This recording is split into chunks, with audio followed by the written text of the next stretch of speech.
Mary Fisher's tips for how and when to help out a blind person. This is such a great thing to finish on. And so you've got 6 tips here. And so I'm gonna say one, and I would love you to expand on your experience on each one. Okay, so tip number 1, please say hi and say your name. Yes, please do this. Introducing yourself to someone that has a vision loss is like a sighted person saying, or being able to see someone, like coming into the room or coming into a space close to you. So a sighted person would normally be like, oh, there's a tall person with a blue jacket. I don't know them, but they look friendly. And as a blind person, you have absolutely none of those visual cues, or someone with low vision, might be able to see, it's a human-ish thing over there. They look blue. So that, just having an extra detail of someone coming across and saying, hi, I'm so-and-so, it's like a really wonderful courtesy, and I would love it if more people did that. Brilliant. Number 2, help crossing the road. To help or to not help, it is something I often get asked by people. If you see someone who either has a cane or a guide dog, or looks as though they might look vision impaired, whatever that might look like, a lot of people with vision impairment often get told, but you don't look blind. But anyway, if you see someone looking confused or like they might want to cross the road, be they with a mobility aid or not, introducing yourself and like absolutely speaking before you do anything, like touching the person and then asking, would you like some help? And if they say, I'm just trying to cross this road, but I'm waiting for a gap. That's what I often reply with if someone's kind of approached me with that type of thing. And at that point, it'd be really great if you can say, I can help you in any way that's best for you. That would be really, I think, the best thing that a sighted person can do for me. And so for someone like me, I will tend to, I use a long weight, just not, I'm too short to pick it up, a long weight cane, which is about 1.2 meters, and so I'll be holding that, and then with one hand, and I'll hold the sighted person's elbow with the other hand, like Logan did that when we walked in here today. And the sighted person will be half to one step ahead of the person with vision impairment, and the vision impaired person is holding the guide's elbow. The guide does not hold the person with vision impairment's elbow. That's really important. So asking the type of help someone would, maybe they just want you to walk beside them. If they have some vision, maybe they want you to just let them know when there's a big gap. So I think that's the best thing. The whole thing with not pulling someone or not holding their arm or grabbing them and towing them, which all things that have happened to me, is that I have autonomy. If I hold someone else's hand, if I trip or if Logan trips or whatever, then I can let go. If someone else is holding me and I fall, I have way less control, and I'm not in a position of independence. Well, that takes the next one covered, where please don't drag someone. They might not even want to go that way. I had that happen to me. So that's 3. Number 4, you also touched on as well. Speaking before you touch someone is very important. If you can't see or can't see well, then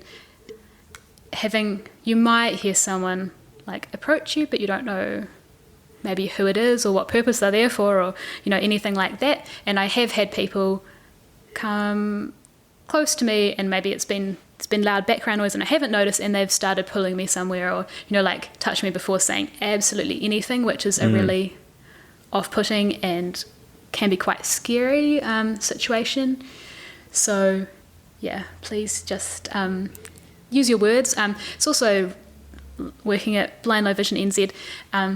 There's about 13,000 people who are registered members, in New Zealand, and a lot of them are, the median age is slightly over 80. So a lot of people who have vision impairment are older and have age-related eye conditions. But yeah, there's such a range of vision loss that just asking someone what help do you need, and like trusting their version of what will suit them best is the way to go. And I'd say that's like across all types of impairment. Number 5, don't speak loud and slow.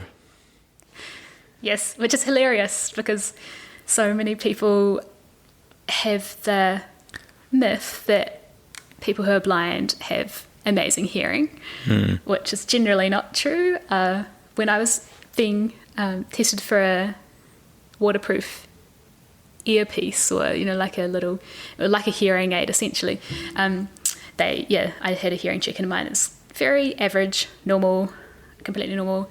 But yes, the way I use it is different, and so I think I just pay more attention. So I do tend to hear things, or like, oh, did someone knock at the door? And I tend to pick up on that type of thing, maybe more than sighted people. And there are a lot of people who are older and have vision loss who might also have a hearing loss. So maybe speaking more clearly or taking out the background noise. Speaking in a louder voice and more clearly can be helpful for them. But for a lot of younger and independent people with vision loss, the hearing is normal, or apparently supersonic in some people's books, but other people still tend to speak very loudly and slowly to you, which is kind of hilarious and not necessarily more useful, and not necessarily needed. Number 6, the last one, people saying what's wrong with her and what does she want? Yes, the situation of being with a apparently able-bodied or sighted friend, and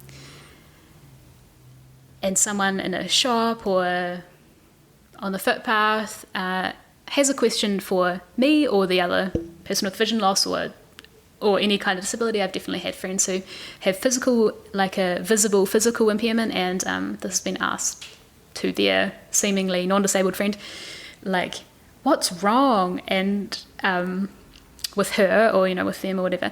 And first off, a lot of disabled people, especially in terms of the medical versus social model, if you are born with a condition or you have an accident or develop a disability, nothing is necessarily wrong with you, but yeah, there's also this like infantilizing thing of being spoken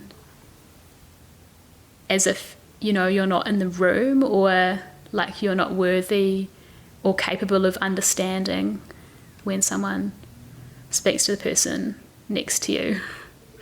So please just address the person. If the person is there with a support person and the person you're asking the question of does have trouble communicating back to you, then that's cool, but do address your questions to the person you want, and they will have their ways of communicating. But yeah, don't assume they can't or won't understand, or be scared of talking to the person directly. Thank you for sharing those. We'll recap those as: number 1, please say hi and say your name. Number 2, help crossing the road. If someone wants help. Number 3, don't speak loud and slow. Number 4, speaking before you touch someone, very important. Yeah, and also I guess linked into that one is, if a conversation is over and you're leaving, it's really good to let the person know that you're leaving, because otherwise you can be talking to empty space. You're mid-conversation. Yeah. Number 5, please don't drag someone. Please. Yeah. And number 6, avoiding saying comments around what's wrong with her and what does she want, as if she's not in the room. Talk to the person you talk would like to the to person. Talk to. Yeah. Exactly.